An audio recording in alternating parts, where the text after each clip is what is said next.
Hello friend, नमस्ते, प्रणाम। मैं किरण राजपूत आप सभी का स्वागत करती हूँ अपने चैनल में। तो आज मैं एक तिलक का गीत लेके आई हूँ। आप लोग को जैसा भी लगेगा कमेंट में ज़रूर बताइएगा और अच्छा लगे तो लाइक कमेंट शेयर कीजिएगा। और मेरे चैनल पर जो भी न्यू है तो मेरे चैनल को सब्सक्राइब कीजिएगा। और ये गीत है जो स्टार्टिंग में जैसे आंगन में आते हैं सब तिलक करूँ तो गाना गाते हैं।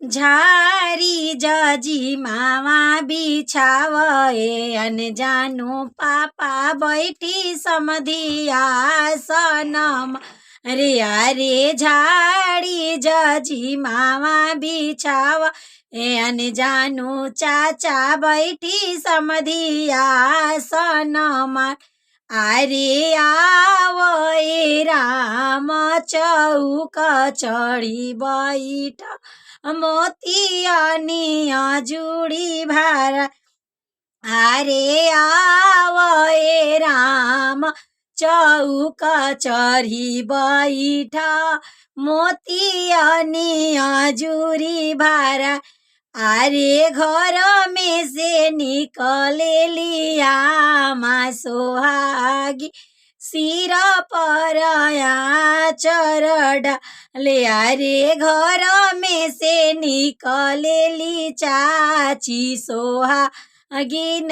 सिर पर चरडा ले अरे काशी पढ़वनी बनारस पढ़वनी पियवनी सोरहिया गाय के दू दे अरे आता ना दुलारे अपना बाबू के कईनी काहे तिलक भैले तो रे अरे आता ना दुलारे अपना बाबू के कईनी काहे तिलक भैले तो अरे झारी जजी मामा बिछावे अनजा ओ भैया बैठी समधिया सन मार।